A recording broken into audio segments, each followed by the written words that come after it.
Okay, so this story is kind of something I've actually been waiting to hear because I was pretty much expecting it.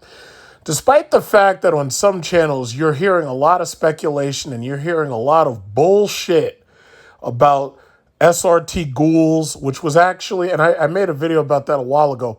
The SRT ghoul was a April Fool's Day joke.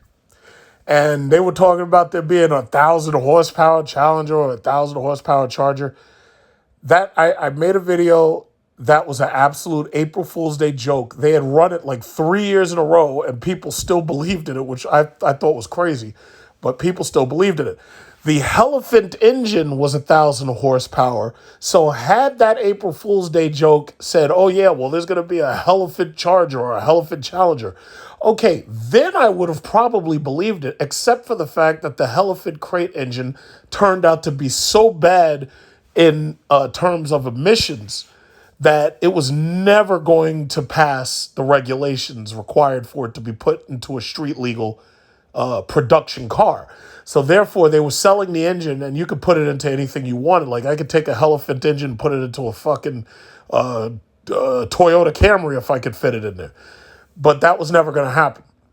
So for the most part, their 1,000 horsepower engine is pretty much just a crate engine that if you have like $30,000 or $40,000 laying around, you could buy it.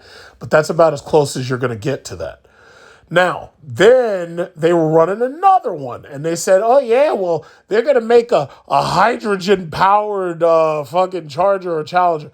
And I was like, first of all, the only hydrogen cars that we like have in this country, aside from like buses and trucks and shit, the only hydrogen-powered cars we have is like the fucking Honda Insight, and that shit is like in California.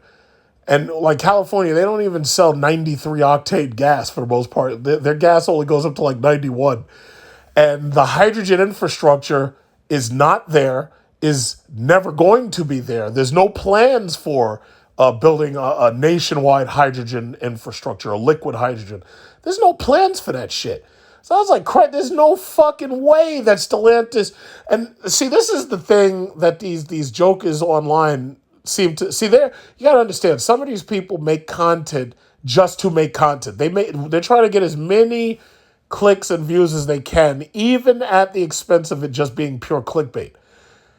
First of all, they've already pretty much proven with Tesla and even with the new Hyundai EV6 and Ioniq 5 and Genesis GV60, they've pretty much proven that electric vehicles not only are more efficient. Now, forget where the energy comes from, because first of all, I know a lot of you motherfuckers without geology degrees will try to argue with me, but unfortunately for you, I have a geology and a physics master's degree, so I'm not going to argue with you. There are two places that our energy comes from, and I know I'm getting way off topic. There are two places on Earth that our energy comes from for the most part. Number one, geothermal energy comes from uranium that is slowly breaking down into lead. The Earth is about 4.6 billion years. The half-life of the uranium is like 4.5 billion years, and so forth and so on. And over time, uranium is breaking down into lead, it's turning into other elements like thorium and whatnot. And that creates so much heat that's what ultimately drives geothermal energy and plate tectonics and volcanoes and whatever. That's one place. But here's the thing. The energy that's inside the Earth is not enough to keep the Earth from freezing over. We get the majority of our energy from the sun. When that energy comes to Earth, that energy is only going to do one of like a couple of things. It's either going to be refracted off of the Earth and back into space. It's going to be reflected off of Earth and back into space. It'll be absorbed by Earth. And to add to that, it will be absorbed by photosynthetic organisms. So plants absorb the light from the sun, and through photosynthesis, they make sugar and whatnot. And if they get buried in mud over time and they die and they get compacted and they slowly metamorphosize, they become fossil fuels, i.e., gasoline and oil specifically. Well, gasoline's a distilled version of the oil, but bottom line is fossil fuels give us gasoline. Now, whether we use that energy from the sun or not, it's still going to keep coming. The sun is going to last another 4.5 billion years before it starts to change into possibly the red giant phase. And then after that, it's going to ultimately become a white dwarf. And when it goes to the red giant phase, it's supposed to get bigger and it's supposed to burn the earth to a crisp because its atmosphere is going to basically encompass the inner planets and it's going to fucking like melt us. It's going to like singe us. We're going to be burned to a fucking crisp. But that's not supposed to happen for so many billions of years that you're not going to be alive to see it. So you ain't got to worry about that. That's why all of this save the earth and stop polluting and all that shit. When you really think about it, it's like no matter what you do, everything on earth is going to be recycled by some natural process anyway. And the last chapter of the book is the earth is going to get burned to a crisp by the sun. So my thing is, I'm not really worried about me getting on a jet and burning up energy. I'm not really worried about me driving a fast car and burning up energy. I'm not really worried about that. The Chinese certainly aren't worried about it. And there's 1.5 billion of them compared to just one of me. So they ain't worried about it. The Indians ain't worried about it. There's like 1.4 billion of them compared to me. So I ain't worried about it. So the bottom line is, where was I again? Oh, yes. I was talking about hydrogen. There is no plans to implement a nationwide hydrogen infrastructure. Everywhere in this country has an electric outlet. Electric cars, just as Volvo and Volkswagen and Mustang Mach-E, they've all proven that not only can they charge on a fast charger, but they can also charge just like your cell phone on a 110-volt charger. It takes a long time to charge it that way, but it can do it. There's the 220s, the 240s. The reality is electric charging makes the most sense. And I know a lot of people, but we don't have the infrastructure. It's like, guess what, guys. You see how in your house, how there's fucking electric sockets everywhere? Well, guess what? In the future, they're going to be more. Now, they're going to mine this material that they need to make more of these things. But yeah, you may not have it now, but 10 or 20 years from now, yeah, they'll have it. They're saying that by 2030, the cars have to be electric. They're saying by 2040, the trucks have to be electric. I think that in 30 or 40 years, I think they could pull it off. I really do. Now, we're going to have to change our energy policies. For example, we may have to go nuclear. And a lot of people, first of all, some of you people are so fucking stupid that you don't even understand how nuclear fission works. So for the most part, the government eventually will get to the point where they'll change it. They'll say, okay, you know what? These stupid liberals didn't want nuclear power, but guess what? Now that we got these electric cars out there, they ain't got no choice. We're the government. Tell them to shut the fuck up. We're going to build some nuclear power generators. And boom, it's done. So don't think that the things that you see right now is how it's always going to be. That's not the way this progresses. Soon there will be other power alternatives.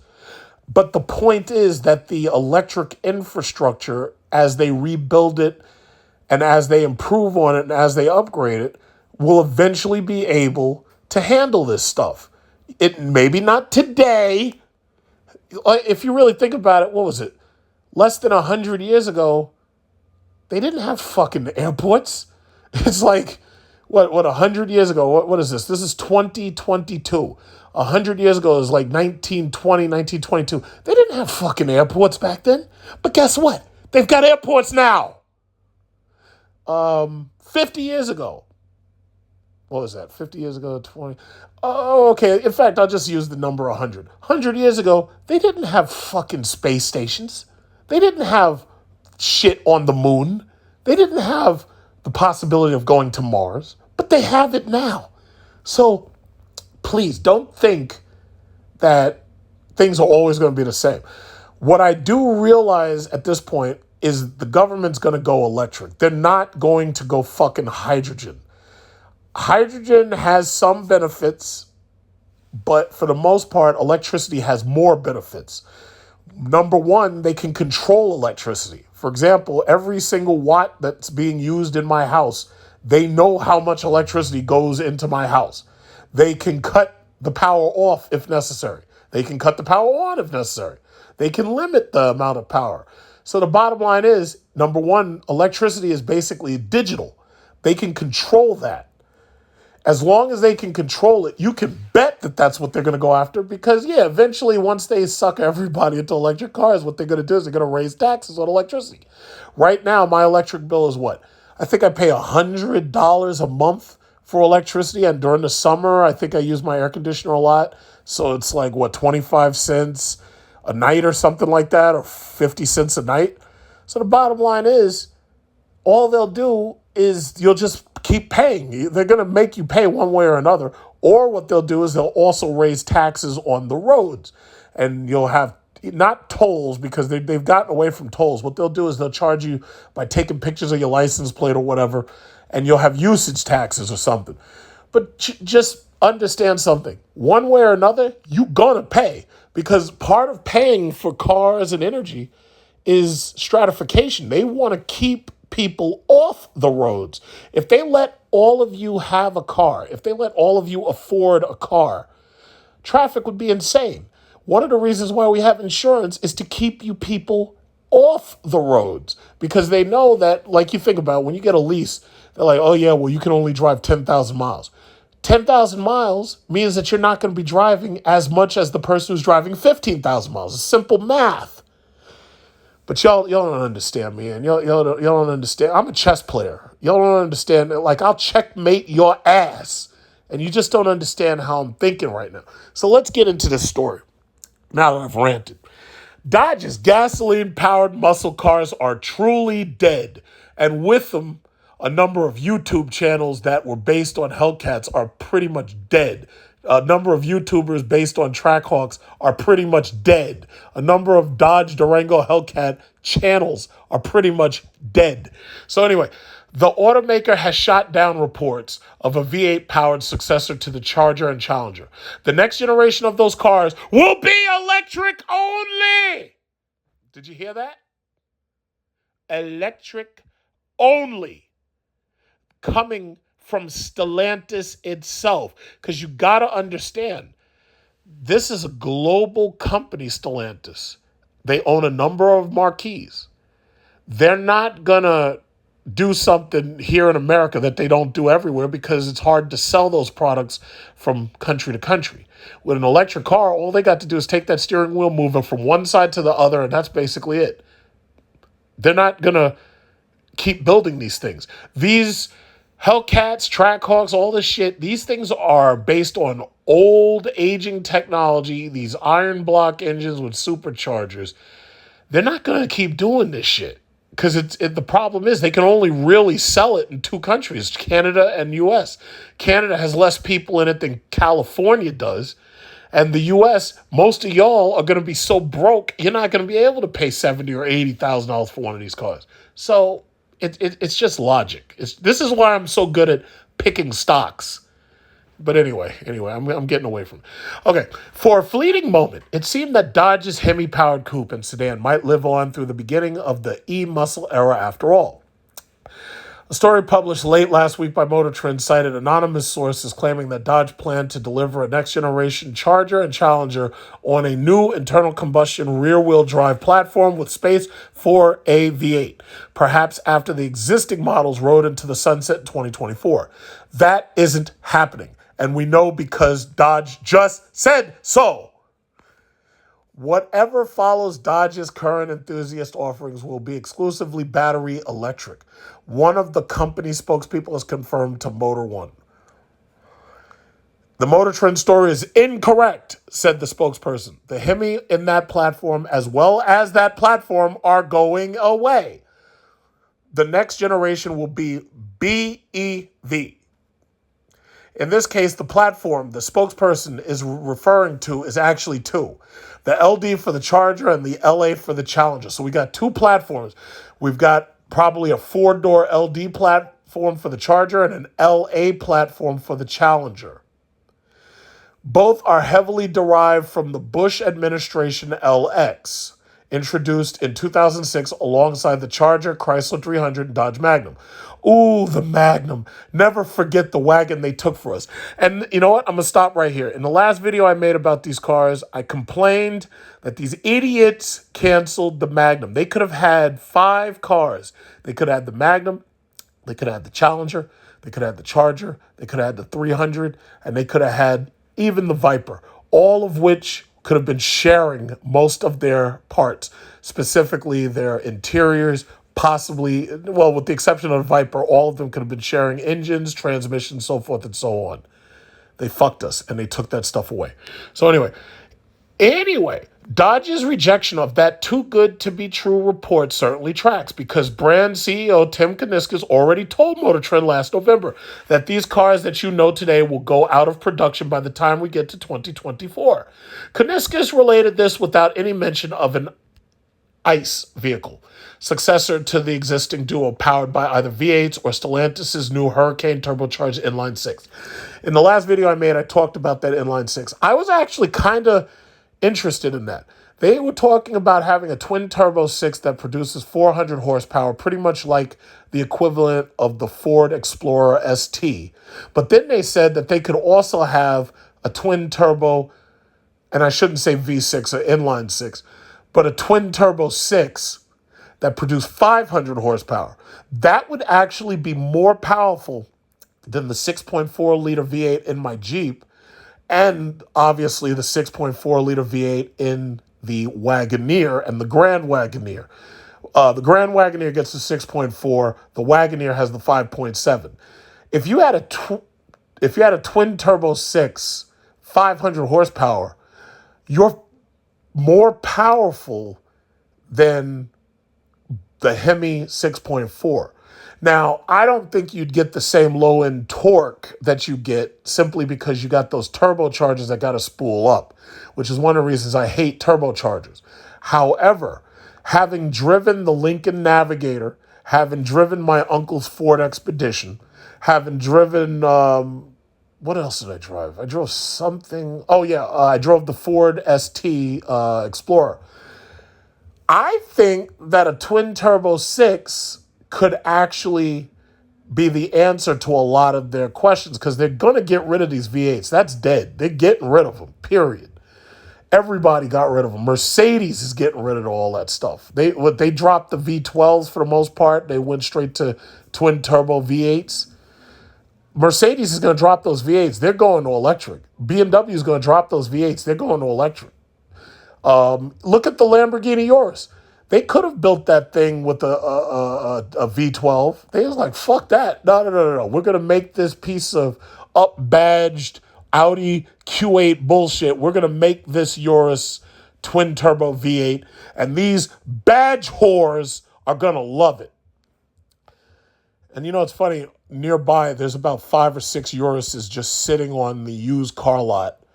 And nobody's buying them because they can't afford them and they can't get these low-interest loans no more to buy them. It's really sad, actually, seeing them sitting there. It's like I just want to go over to them and give them a nice hug and kiss because they're just so lonely. Because the badge whores that bought them, you know, couldn't keep them because, I mean, fuck, $3,000 a month. What do you think I'm made of money? So anyway, it was pretty clear that Dodge's first all-electric muscle car, also planned for 2024, will inherit all of the attention that previously belonged to the Charger and Challenger. So from the way it sounds, 2 platforms, LD and LA, it sounds like what they're planning to do is they'll probably build the Charger and a couple of other cars off of that 4-door electric battery platform, and the Challenger will have the smaller 2-door platform. As far as the Viper, I don't think you're going to see another Viper, not unless they make it a special one-off, because the Viper didn't even have, like, you know, a V8. The Viper had a smaller engine that was a different design. So I just don't see it. Now, they could always make an electric Viper, but then people complain, it doesn't make the sounds. I want it to make sounds. I want to be able to do this so it makes loud sounds. I want to be able to drive past people's houses and they know that I'm there, because if I can't make lots of sound with my car, nobody will know I'm there, and it's like I never existed. I gotta be able to take my 4-cylinder Honda Accord and my 4-cylinder piece of shit Toyota Camry, and I gotta put a fart can muffler on it so it sounds loud. Otherwise, nobody will even know I'm there. How am I gonna pull up to the car meets if I can't make lots of sound?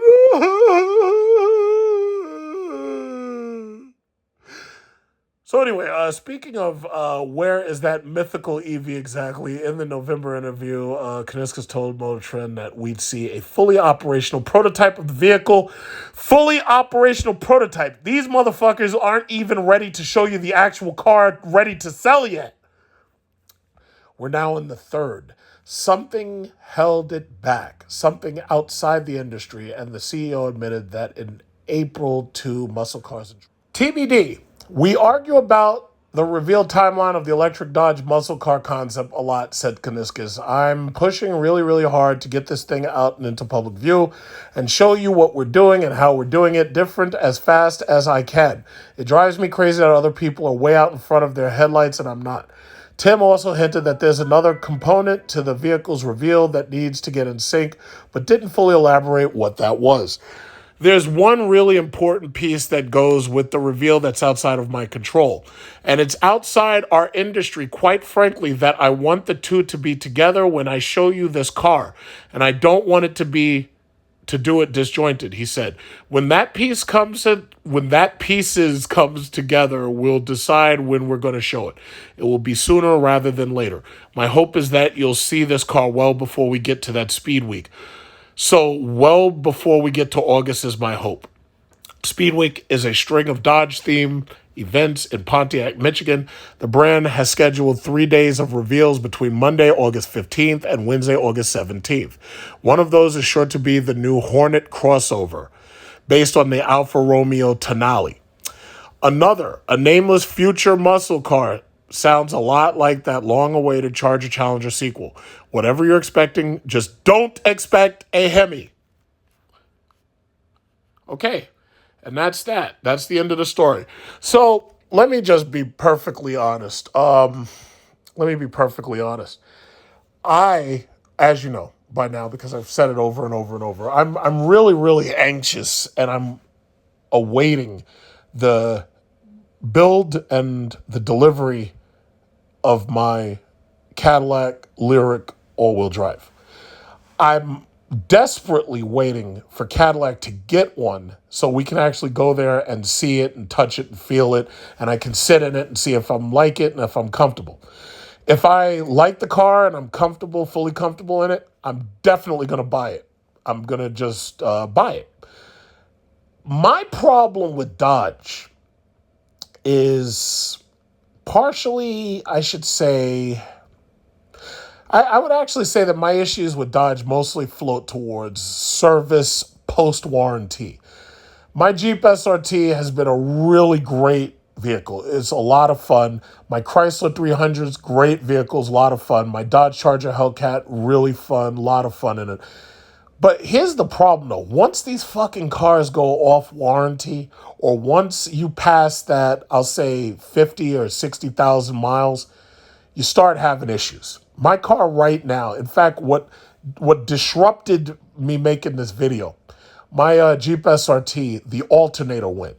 That's not a big deal at 77,000 miles. I don't know what the lifetime of a typical alternator is because I've had to have alternators replaced on other cars. But the issue ultimately is the service. If you take I'll say it like this. With that Jeep SRT, the, what is that thing called? The rear differential, the all-wheel drive system needs to be serviced somewhere around 60,000 miles, somewhere around it. Maybe sooner if you drive a lot more than I do. Somewhere around 70,000 miles, you may have to rebuild parts of the radiator. Now, I do know in certain climates you have issues with radiators cracking and this, that, and other.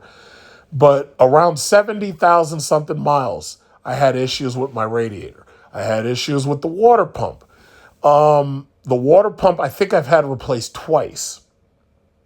One of my friends had a Dodge Durango, and he had a fuel pump issue. And his fuel pump went bad, and that actually caused him to give a Durango back and he got a different car.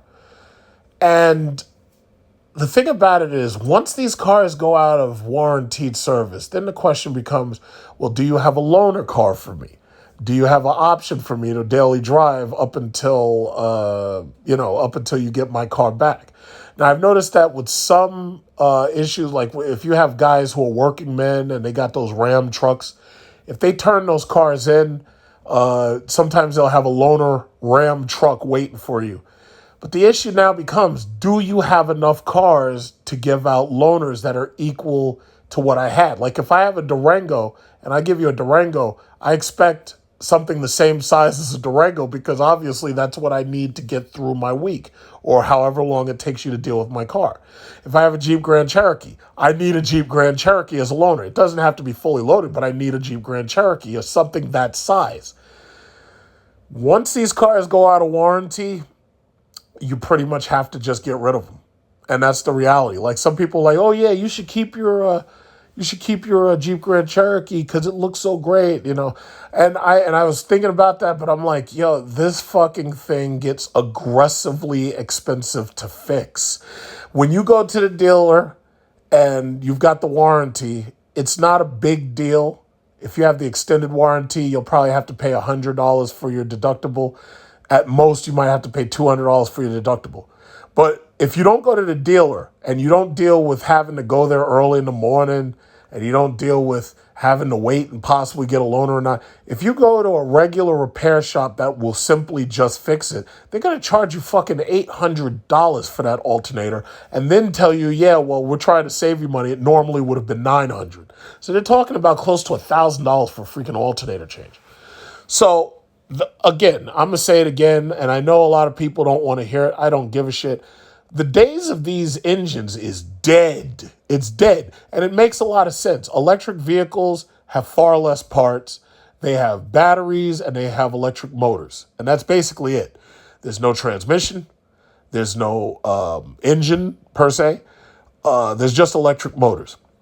What made these cars up until the point of EV, what made these cars what they are is what engine and transmission did they have and whether they were rear-wheel drive or all-wheel drive or front-wheel drive. That's what made these cars, that's what gave these cars essentially whatever soul or characteristics they had. That's what gave it to them. The Dodge Challenger, for example, in this picture, this car is most popular as a rear-wheel drive, 6-speed manual with a Hemi V8. The problem came when they started putting these Hellcat engines on these cars and those engines started destroying their transmissions because they were way too powerful. Like the Hellcat engine shifts that transmission, that 8-speed transmission, shifts it so fast until a person can't keep up with it. If a person tries to keep it in the second or third gear, it will literally destroy that transmission.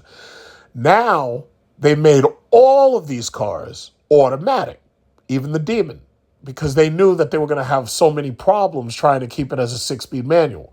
They also knew that the Demon would never be able to perform the way it performs if they didn't make it electronic shifting and so forth and so on. If you look at any of these super fast cars now, Bugatti Chiron, Lamborghini Aventador, Lamborghini Huracan, all these cars are pretty much automatic transmissions mated to engine that's either rear-wheel drive or all-wheel drive, for the most part. But with these electric cars, all it is a battery connected to some motors. If you have one motor, you got rear-wheel drive or front-wheel drive, and it has decent torque, and it's got some decent horsepower. When you have dual motors, it's got a lot of torque, and it's got a little bit more horsepower, but it's absolutely faster than it would be with just one motor. But then you got Tesla putting 3 motors in these things, the Plaid mode. Instead of putting a transmission in, they got 3 fucking motors in this thing. And this thing's doing 0 to 60 in 2 seconds. Top speed's like 210 miles an hour. You can't beat that, especially for the prices. So Dodge knows this muscle car shit is dead. They can take these shells and make something that looks like this, but they already know the V8s are dead. The transmissions, that shit is dead. They already know it. So all of the speculation about these cars is pretty much over now. They've just said it. It's like, listen, the V8s are dead. They got this inline six. They got one with 400 horsepower. They got one with 500 horsepower. The 500 horsepower one negates the Hemi V8, and it negates the 6.4 liter Hemi V8. So, and not only that, the 400 horsepower inline six negates the Hemi V8 5.7, and it negates the Pentastar V6 3.6 or 3.5. So basically, and not only that, I also have to say another thing about Dodge. They're really terrible at making small cars. Dodge is at its best when it's making a big car with a big engine. Those Dodge Darts fizzled out like a bad fart. The Chrysler 200s that had anything smaller than a Pentastar V6, those things fizzled out like bad farts.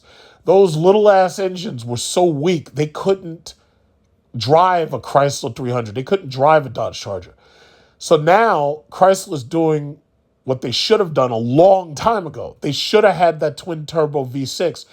Not only should I say they should have had it a long time ago, they should have had that engine ready to compete with Lincoln and Ford when Ford had those EcoBoost motors. Because, see, Ford's mistake was not having a V8 option. Because people from that mentality, I have an uncle who hand rebuilds Capris and rebuilds Mercors. He drives around in a V8 Navigator, and he doesn't want to get the new Navigator because the new Navigator can't get a V8 in it. People with that mentality, it's a lot of psychology that goes into this. The people with that mentality, they believe that a V8 engine is part of the top trim of a car. So what happens if you take away that V8 engine and you still try to sell them the same car or a better car? Like the new Navigator has a great interior. The new Navigator, even the new Expedition has a great interior. And the biggest problem with it is that for these people who have a lot of money, they don't give a fuck about gas prices. They want that V8. When people look at my Jeep SRT, they know that Jeep SRT's got that fucking power in it. They know it has that V8 engine. Even if you make a twin turbo 6 with more power than my V8, people still want my V8. They don't want them twin turbos. They don't want that fart noise that does fucking stupid turbochargers. They don't want that shit where it makes flatulence noises. They don't want it. They want that V8. But guess what? It's done. It's done. You're not going to... Within the next 10 years, you're not going to see a V8 in any production car, possibly with the exception of like an exotic. You're not going to see it. And even the exotics are going electric. Look at the Porsche 918, the Porsche Taycan. I mean, Tesla Plaid Mode's blowing the doors off all those things. That thing's got 3 fucking electric motors in it. Bugatti's going to probably make an electric Bugatti with like, shit, they may have 4 motors in that goddamn thing. That thing might do 300 and something miles an hour. The bottom line is it's coming. That's just what it is. And you just gotta change your psychology. Now, I know there's a lot of people who are probably underwater in their loans on their Hemi V8. They got a Challenger. They got a Charger. They got a fucking ninja loan on that shit at a 17% interest rate or a 15% interest rate or 11. Basically, anything higher than 3%, you got fucked. So there's people who are underwater on these cars right now. And, oh, yeah, I'll never leave my V8. I'll never leave it. I'm going to keep my V8 forever. I'm gonna mod it. I'm going to get 1,600 horsepower. I'm going to keep my V8 forever. Well, listen, just don't race none of these electric cars because you're going to get your doors blown off. In a related story, I should mention the Dodge Ram 1500 electric vehicle. I've noticed that all of the new electric trucks tend, with the exception of probably the Ford Lightning, they tend to look a lot like the Chevy Avalanche and the Cadillac EXT. As you know, Chevy has already unveiled the fact that they have a new Silverado. They have like that flying buttress rear design and everything. So this is supposedly what the Dodge Ram, or Ram, I shouldn't say Dodge, I should just say Ram 1500. This is what the new Ram 1500 EV is supposed to look like in 2024. So this means that you're probably not even going to see these things until 2024, and even then, it's going to be very hard to get them. So they're saying that the platform powertrain Ram's electric pickups will ride on the new STLA frame dedicated electric vehicles architecture. STLA will support the Ram 1500 light duty EV and a Ram heavy duty electric truck. So that should be very interesting. It might also come with a range extender, which Ram calls the range electric paradigm breaker. Okay. Electric motors front and back will provide all-wheel drive capability. Battery packs could range up to 200 kilowatts to provide the promised 500 miles of range, and the 800-volt architecture will speed up the fast charging. Ram is going for a dramatic, sleek, and modern look to differentiate the EV from the conventional truck lineup. The brand says it will make up for its tardiness with class-besting towing, payload range, and charge time. And with it being Ram, we expect a top-notch interior with clever features, big screens, and a myriad of high-quality materials. Now, what I can say is that there's a couple of electric trucks that you already know about, like you know about the Rivian R1T, and the Ford Lightning is out there, and then they have the new Silverado. Dodge, one thing I will, now they're saying the estimated price $45,000. Well, we'll have to see about that. Maybe it will be. I don't know. I think what's going to happen is these things are going to be so high demand until there's going to be a lot of markups, and you probably won't be able to get one anywhere under about 60,000. But we'll see what happens when we cross that bridge. But the thing I was going to say is they don't have any photos of what the interior should look like. I'm guessing they're going to try to make it look better. And I really like the Ram 1500 right now that has the 12-inch portrait display. And even in the TRX, you get the heads-up display, and you got the heated, cooled seats in the front and the back. So we'll have to just wait and see, because, see, the thing about it is, one thing I do notice about Chrysler is they like to take their time and sit back and look at everybody else's user interface. And just like with Uconnect 8.N, whatever they call it, the Uconnect 8 system was very well designed. So well designed that it was like one of the easiest to use. It had all the features you could possibly need. The only downside is as time got, older, it got a little bit slower. But for the most part, it looks good. It's not really for me because I don't really need a flatbed truck, but it looks really good. And I like the direction that both GM and Ram are going in with this. So they're basically saying that we should see the unveilings of these electric products this August. But even at that point, you're only looking at prototypes. You're not going to see these things on sale until about 2024. And, I think the chip shortage is going to be resolved eventually. Only time will tell. But, we'll just have to wait and see. But the bottom line is the V8 is being snatched out of these things. You're not going to get the V8 no more. So that's just that. Now, you can hold on to your old vehicles. Maybe gas will get less expensive. Maybe it should get less expensive as demand on electric vehicles goes up. But for the most part, it may get to a point where the insurance costs might rise. I really don't know. There's lots of ways for them to force you out of something. Either the insurance will go up, the taxes on it will go up. They may charge you fees or something just to have it for the inspections and this, that, and other. They can raise the inspection costs. I don't know. Whatever they plan on doing, it's the government. You have no idea what they're going to do. So the bottom line is electric's the future. I'm getting my electric Cadillac as soon as possible. It looks like that's going to be January or February because I don't know when they're going to build these things. But I'm on that first list of people waiting for the all-wheel drive version. So I'm going to get mine as soon as I can get mine because I want my car to drive itself. I got the heated, cooled massage seats and all that. And that's just that. So I'm just desperately waiting for it. I want it now, but these fucking the factories, they're not making it. I need it now. But that's just that. So that is the news. That is the Mopar news for the upcoming products.